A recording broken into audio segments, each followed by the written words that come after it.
하나님의 은혜와 은총이 여러분과 여러분 가정에 충만하게 나타나기를 주님의 이름으로 간절히 축원합니다. 여러분 한 주간 잘 지내셨습니까? 그리고 6개월 잘 보내셨습니까? 정말 하나님의 은혜가 정말 우리 모두에게 나타나기를 주님의 이름으로 소망합니다. 오늘까지 느헤미야 말씀을 읽고 묵상하는 5번째 시간입니다. 우리가 말씀의 연속성을 위해서 다시 한번 기억해 보겠습니다. 첫 번째는 기도의 동역자였습니다. 무너진 성벽 소식을 들은 느헤미야 곧바로 행동하지 않았지요. 먼저 하나님 앞에 무릎을 꿇었습니다. 이렇게 기도는 하나님의 일을 시작하는 첫 걸음이었습니다. 두 번째는 예배의 동역자입니다. 느헤미야 민족의 죄를 자신의 죄처럼 끌어안고는 하나님 앞에 회개했죠. 이렇게 예배는 하나님의 마음을 품는 자리가 예배의 자리입니다. 세 번째는 사명의 동역자입니다. 기도만 하는 사람이 아니라 그 하나님의 부르심 앞에 자기 자리를 걸고 순종하는 사람이었습니다. 그리고 지난주 은혜의 동역자였습니다. 왕의 마음도 조서도 목재도 호위 군사도 그 모든 것이 느헤미야의 능력이 아니라 하나님의 선한 손이 예비하셨다라고 하는 것을 함께 나누었습니다. 여러분 여기까지 느헤미야는 무엇을 했습니까? 기도했고요, 회개했고요, 결단을 했습니다. 그리고 왕에게 허락을 받았습니다. 근데 정작 무너진 돌 하나는 아직 손도 대지 않은 상황입니다. 은혜는 받았는데 아직 아무것도 시작하지 않은 상황이죠. 여러분 이 자리가 너무 중요합니다. 많은 사람이 여기서 멈춘다는 데 있습니다. 기도는 뜨겁게 하고요. 은혜는 충분히 받습니다. 그 다음 그 발걸음을 어떻게 해야 될지 갈팡질팡합니다. 혼자 감격하다가 거기서 끝나버리죠. 근데 오늘 말씀에서 느헤미야는 그 다음 단계로 발전합니다. 그리고 이 단계에서 아주 중요한 전환점을 보게 되죠. 이제부터 하나님은 느헤미야 혼자 일하게 하지 않으셨습니다. 왜 그럴까요? 하나님은 혼자 영웅적으로 일하는 사람보다 함께 일하는 공동체, 그 공동체를 세워나가기를 바라시기 때문입니다. 교회는 영어로 철치입니다.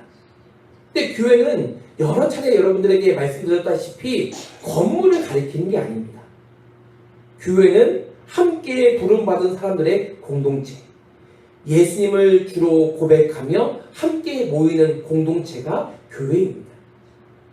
그래서 성령께서는 한 개인을 은혜롭게 하실 뿐만이 아니라 흩어진 사람들을 하나로 모으시죠. 오늘 말씀 11절에서 20절까지 바로 그 공동체가 탄생하는 현장을 우리는 보게 될 것입니다. 먼저 11절 말씀을 함께 보겠습니다. 내가 예루살렘에 이르러 머무른 지 사흘 만에. 여러분 이 짧은 한 구절 우리는 그냥 말씀 읽다 보면 그냥 지나치기 쉽습니다. 한 4일 지났구나. 지나치기가 쉬운데요. 근데 여기에 느헤미야는 그 사람의 영성이 그대로 담겨져 있습니다. 한번 생각해 보십시오. 느헤미야 어떤 사람이었습니까? 페르시아 왕 아닥사스다 왕의 술 관원장, 다시 말해 왕의 최측근이었습니다. 그는 왕에게 휴가를 얻었고요, 조서를 받고요, 호위 군사와 기병까지 거느리고 예루살렘 성에 입성하게 되죠. 이쯤 되면 보통 사람은 어떻게 합니까? 도착하자마자 사람들을 모읍니다. 여보시오, 여보시오, 모이시오. 나는 이런 조서를 가지고 이 자리에 왔습니다. 다 오늘부터는 다 힘을 모아서 성벽을 재건하는 겁니다. 이렇게 아마 큰 소리로 내지를 겁니다. 이렇게 말하고 싶지 않겠습니까? 힘도 있고 능력도 있고 권력도 있고 재료도 있고 다 모든 것을 갖추었기 때문에. 근데 느헤미야는 그렇게 하지 않았죠. 사흘 동안 아무 말도 하지 않았어요. 왜 그럴까요? 왜 아무 말도 하지 않았을까요? 16절에 보면 이렇게 나와 있습니다. 방백들은 내가 어디 갔었으며 무엇을 하였는지 알지 못하였고 나도 그 일을 유다 사람들에게나 제사장들에게나 귀족들에게나 방백들에게나 그 외에 일하는 자들에게 알리지 아니하다가 느헤미야는요 철저하게 침묵했습니다. 자기가 가진 권한, 조서 이 모든 것을 앞세워서 사람을 몰아붙이지도 않았습니다. 우리는 종종 은혜를 받으면, 응답을 받으면 그 즉시 모든 것을 쏟아내고 싶어 하죠. 내가 이랬다고. 사명감에 불타올라서 주변 사람들을 끌어가려고 합니다. 근데 그것이 항상 하나님의 방법은 아닙니다. 지금 느헤미야는 사흘을 기다렸습니다. 이 사흘은요 낭비된 시간이 아니거든요. 현장을 알기 위한 시간이었고 사람을 알기 위한 시간이었습니다. 그리고 무엇보다 자기 자신의 마음을 다시 한번 하나님 앞에 점검하는 시간이었습니다. 혹시 우리도 너무 서두르고 있지는 않습니까? 좋은 일도요 순서가 있습니다. 좋은 비전도요 때가 있습니다. 마음에 불어붙였다고 곧바로 모든 사람들을 끌어안고 가려 하면 오히려 그 일을 그르칠 수도 있습니다. 지금 느헤미야처럼 먼저 침묵하며 현장을 살피고 사람을 살피고 자기의 마음을 살피는 그 신중함이 필요하죠. 이 사흘의 침묵 후에 느헤미야는 무엇을 하는지요? 다시 앞으로 가서 12절을 보겠습니다. 내 하나님께서 예루살렘을 위하여 무엇을 할 것인지 내 마음에 주신 것을 내가 아무에게도 말하지 아니하고 밤에 일어나 몇몇 사람과 함께 나가 있을 내가 탄 짐승 외에는 다른 짐승이 없더라. 느헤미야는 밤에 나갑니다. 그것도 몇몇 소수의 사람만 데리고 나가죠. 그리고 또 질문이 생기죠. 왜 밤이었을까? 대낮에 나가면 되지. 두 가지 이유를 생각해 볼 수 있습니다. 첫째, 사람들의 시선을 피하기 위해서입니다. 당시 예루살렘 주변에는 사마리아 총독 산발락, 암몬 사람 도비아 같은 세력이 있었습니다. 이들은 유다 지역이 다시 강해지는 그것을 원치 않는 사람들입니다. 근데 만약 느헤미야가 낮에 대놓고 성벽을 침략하고 있었다면 일이 시작되기도 전에 방해와 모략이 들어왔을 것입니다. 그리고 둘째로 더 중요한 이유가 있습니다. 조용히 하나님의 시선으로 현실을 보기 위해서였지. 오늘 말씀을 자세히 보면 느헤미야가 돌아본 경로가 구체적으로 나와 있습니다. 13절을 보십시오. 골짜기 문으로 나가죠. 그리고 용점을 지나 분문에 이릅니다. 또 샘문과 왕의 못을 지나 시내를 따라 올라갔고요. 다시 골짜기 문으로 돌아옵니다. 이것은 예루살렘 성벽을 거의 한 바퀴 다 돈 것입니다. 근데 14절에 보면 매우 인상적인 표현이 나와 있습니다. 탄 짐승이 지나갈 곳이 없었더라. 무슨 뜻일까요? 무너진 돌 무더기가 얼마나 쌓여 있었는지 짐승조차 그 길을 지나갈 수가 없었다는 것을 설명하고 있습니다. 결국 느헤미야는 짐승에서 직접 내려서 걸어서 손으로 돌 무더기를 짚으며 그 폐허를 끝까지 살펴보죠. 생각해 보십시오. 예루살렘 성벽 무너진 것 언제였습니까? 재작년에 일어난 일입니까? 바벨론에게 함락된 것 주전 586년이었습니다. 그리고 느헤미야가 이곳에 온 것 주전 445년경입니다. 무려 약 140년경이라고 하는 시간차가 있습니다. 140년 동안 그 돌무더기는 그대로 그 자리에 있었습니다. 이미 모두가 익숙하죠. 그냥 그곳에 가면 그 돌무더기는 그냥 그대로 있는 겁니다. 예루살렘은 원래 저런 곳이야.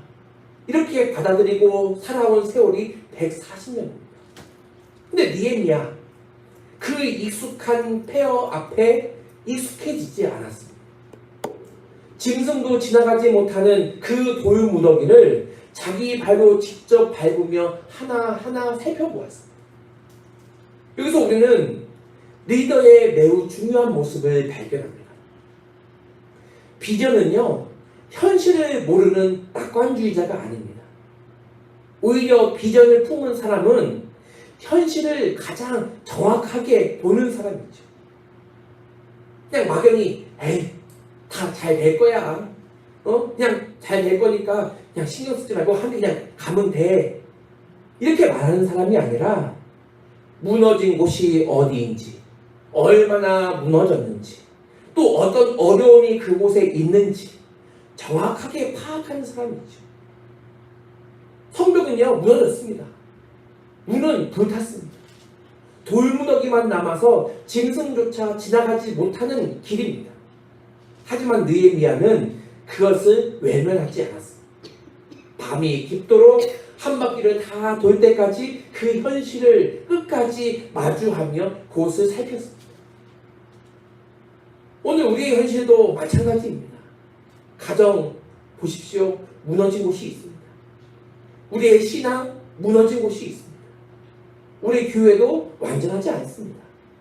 이 지역사회에도 회복이 필요한 곳이 많이 있습니다. 하지만 비전은 그 현실을 그냥 외면하는 것이 아닙니다. 현실을 직시하면서도 그 위에 하나님께서 이루실 미래를 바라보는 것, 이것이 믿음이죠. 혹시 우리도 너무 오랫동안 어떤 문제를 외면하고 있지 않습니까? 오랜 세월이 지나서 오래됐어, 그냥 뻔해, 이것은 어쩔 수가 없어, 그냥 이러한 말로 그냥 퉁 쳐버리십니까? 그냥 문제를 덮어두는 것이 믿음이 아닙니다. 상처를 모른 척하고 있는 것이 믿음이 아닙니다. 지금까지 그래왔어, 어쩔 수 없어, 이렇게 말하며 포기하는 것을 우리 하나님께서 바라실까요? 익숙해진 그 폐허 앞에서 익숙해지지 않는 것, 이것이 바로 믿음이죠. 느헤미야처럼 하나님 앞에서 짐승도 못 지나가는 그 자리까지 걸어 들어가면서 현실을 끝까지 바라볼 용기가 우리에게 필요한 것입니다. 이제 17절 말씀으로 넘어가 보겠습니다.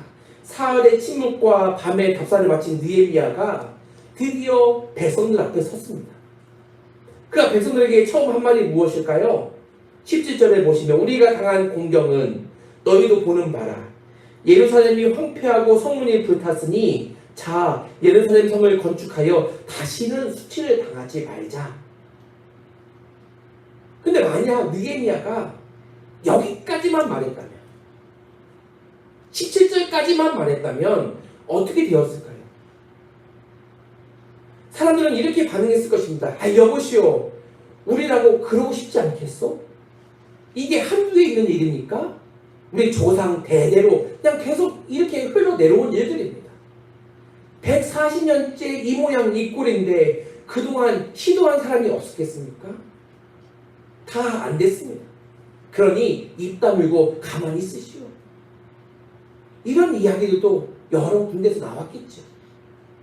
근데 느헤미야는 거기서 멈추지 않습니다. 그 다음 18절에 보십시오. 또 그들에게 하나님의 선한 손이 나를 도우신 일과 왕이 내게 이런 말씀을 전하였다. 여기에 핵심이 있습니다. 느헤미야는 내가 왕 설득했습니다. 내가 여기까지 이 모든 거 다 끌고 왔습니다. 이렇게 말하지 않았거든요. 하나님의 선한 손이 나를 도우셨습니다. 이렇게 그는 고백합니다.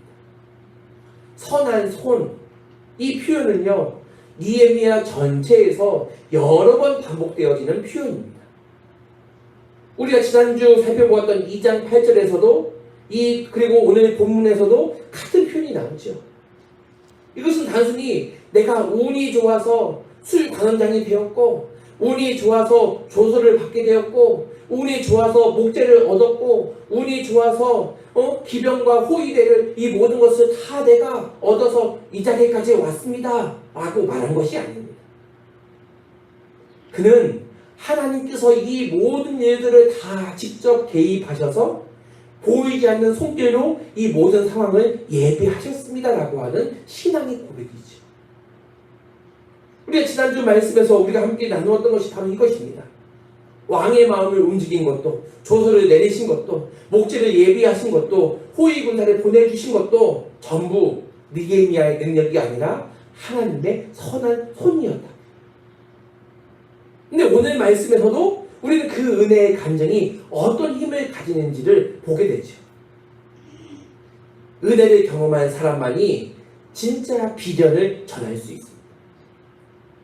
만약 느헤미야가 내가 이렇게 어렵게 왕을 설득해서 여기까지 왔으니 여러분들도 나처럼 애써야 되지 않습니까? 라고 이렇게 말한다면 그것은 그들에게 있어서 부담이고 압박이었을 것입니다. 사람들은 또 거리감을 느끼겠죠. 나는 못하는데 저 사람은 했네 라고 하면서 또 거리감을 느끼겠죠. 그런데 하나님의 선한 손이 나를 도우셨다라고 하는 이 간증은 다릅니다. 초청이죠. 여러분, 이 일 제가 한 거 아닙니다. 하나님이 하셨습니다. 그러니 여러분도 이 은혜의 자리에 함께 들어가십시다. 들어오십시오. 이런 하나님의 초청을 그가 고백하는 것입니다. 교회는 비전을 강요하는 것이 아닙니다. 먼저 하나님의 은혜를 함께 기억하고 함께 나누는 공동체이죠. 은혜를 잊으면 우리가 하는 봉사가 의무처럼 느껴집니다. 억지로 하는 일이 되죠. 그러나 은혜를 기억하면 봉사가 기쁨이 됩니다. 감사함으로 하는 일이 되죠. 여러분, 우리가 지금 하고 있는 모든 섬김, 모든 헌신을 한번 돌아보십시오. 그것이 어쩔 수 없이 의무감으로 하는 일이었는지 아니면 받은 은혜에 대한 자연스러운 반응으로 나타난 일들인지. 이제 오늘 말씀에서 가장 강조하고 싶은 부분이 나옵니다. 17절, 18절을 다시 한번 보겠습니다. 원어 성경으로 보면 매우 흥미로운 변화가 나타나는데요. 오늘 11절부터 20절 말씀을 읽었는데 11절부터 16절까지는 동사의 주어가 거의 나입니다. 주어가 나 1인칭입니다. 내가 이르러, 내가 말하지 아니하고, 내가 나갈새, 내가 탄 짐승이 전부 1인칭 단수로 이 말씀이 쓰여졌습니다. 눈을 한번 11절부터 쭉 16절까지 한번 쭉 내려가 보십시오. 나가 나옵니다. 근데 17절부터는 분위기가 바뀝니다. 우리가 당한 공격, 우리가 다시 수치를 당하지 말자. 그리고 백성들의 대답도 우리가 일어나서 건축을 하자. 즉 나에서 우리로, 단수에서 복수로 인칭의 변화를 우리가 발견할 수 있게 됩니다. 처음에는 느헤미야가 혼자였지요. 혼자 울었습니다. 1장에서 느헤미야는 며칠 동안 울며 슬퍼하며 금식하며 기도했습니다. 혼자 기도했습니다. 혼자 왕 앞에 섰습니다. 혼자 밤에 성벽을 돌았습니다. 근데 이제는 우리입니다. 우리. 이것이 바로 성령께서 하시는 일이죠. 성령은 흩어진 사람을 하나 되게 하시는 분입니다. 오순절을 한번 생각해 보십시오. 그날 모인 사람들, 갈릴리에서도 왔고요, 유대 사람들도 왔고요, 각지에서 온 디아스포라 유대인들이 함께 그 자리에 모였습니다. 그러다 보니까 언어도 다르고 그의 삶의 배경도 다 다릅니다. 근데 성령이 임하시자 그들은 한 마음, 한 공동체가 되었습니다. 그러니까 교회의 가장 큰 기적이 무엇이냐면 이 건물을 아름답게 세운 것이 기적이 아닙니다. 당연히 이것도 기적이 있죠. 하지만 서로 다른 사람들이 한 마음이 되는 것. 서로 각자의 삶의 자리에서 살아가지만 그들이 한 자리에 모여서 한 마음을 가지고 하나님을 높이고 예수님을 의지하고 성령님의 인도하신 가운데 살아가는 것. 이것이 바로 교회의 기적입니다. 그래서 백성들이 어떻게 대답합니까? 우리 일어나 건축하자. 여기서 주목해야 될 것이 있죠. 느헤미야는 내가 하겠습니다 라고 말하지 않습니다. 백성들도 당신이 하십시오. 우리는 당신이 어떻게 하는지 지켜보겠습니다. 라고 말하지 않습니다. 모두가 똑같이 말합니다. 우리 함께 일어나 건축하자. 교회는요, 구경하는 사람이 있는 곳이 아니고요, 함께 세워가는 공동체입니다. 여러분, 우리 교회를 한번 돌아보십시오. 어떤 분은 기도로 섬기고요, 어떤 분은 찬양으로 섬기고요, 어떤 분은 교육으로, 어떤 분은 봉사자로, 어떤 분은 후원으로, 여러 가지 모습과 모양으로 섬깁니다. 각자의 자리는 다 다르지요. 그 모든 자리에서 우리가 함께 고백해야 될 것은 그렇지만 똑같습니다. 우리가 일어나 건축하자. 여러분 중에 혹시 나는 그냥 조용히 다니는 신자야, 나는 앞서 나가지 않겠다라고 하는 생각을 갖고 계신 분도 계실 것입니다. 큰 교회 가면 갈수록 이 생각을 가진 분들이 많습니다. 물론 모든 사람이 같은 역할을 하지는 않습니다. 그러나 적어도 마음의 자세는 같아야 됩니다. 저 사람이 하는 일이야가 아니라 우리가 함께하는 일이야. 그것이 진짜 동역자의 마음이죠. 이제 마지막으로 19절, 20절을 보겠는데, 먼저 19절을 보겠습니다. 호론 사람 산발락과 종 도비야와 아라비아 사람 게셈이 이 말을 듣고 우리를 업신 여기고 비웃어 이르기를 너희가 하는 일이 무엇이냐, 너희가 왕을 배반하려느냐 하기로. 여러분, 좋은 일을 하는 순간 반드시 반대가 있습니다. 우리가 느헤미야 1장에서도 보면 그가 돌아가자 산발락과 도비야가 반대하고 일어나잖아요.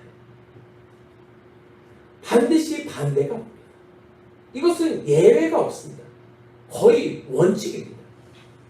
산발락은 사마리아의 총독, 또 도비야는 암몬의 관료, 게셈은 아라비아의 세력가였습니다. 이들은 모두가 그 지역에서 이미 영향력을 가지고 살아가던 사람들입니다. 그래서 예루살렘이 다시 강해지면 자기들의 권력과 이권에 위협이 된다고 그들은 공통적으로 생각하는 사람들이지요. 그래서 그들이 사용한 방법이 무엇입니까? 직접적인 군사 공격이 아니었습니다. 비웃음이었습니다. 그리고 너희가 왕을 배반하려느냐? 라고 하는 정치적인 모략의 말을 그들이 내뱉죠. 다시 말해서 두려움을 심어주고 정당성을 흔들고 시작도 하기 전에 의욕을 꺾으려고 한 것입니다. 근데 느헤미야는 그들의 말에 어떻게 반응합니까? 20절.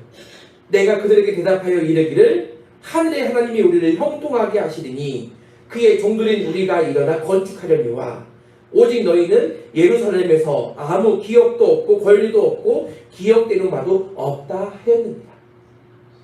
다시 한번 주목할 단어가 나오죠. 우리를 형통하게 하시리니, 우리가 일어나 건축하려니와. 또 우리입니다. 우리.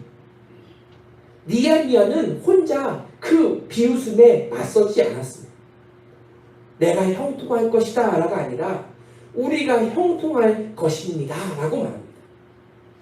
왜 중요할까요? 이 말이 왜 중요할까요? 사탄은요, 언제나 공동체를 분열시키려고 합니다. 우리가 뭔가 은혜 받고 뭔가 이렇게 하나가 되려고 하면 사탄은요, 어떻게 꼬투리를 잡아서라도 이 공동체를 깨트리려고 합니다.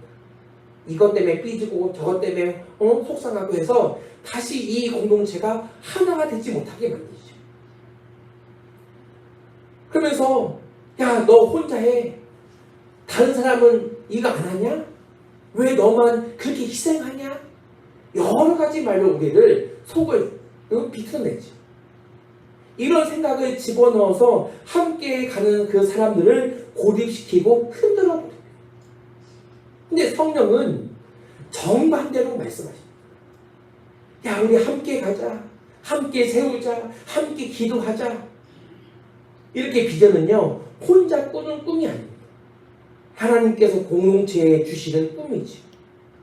그리고 느헤미야의 확신을 보십시오. 그는 반대자들의 말에 일일이 반박하지 않습니다.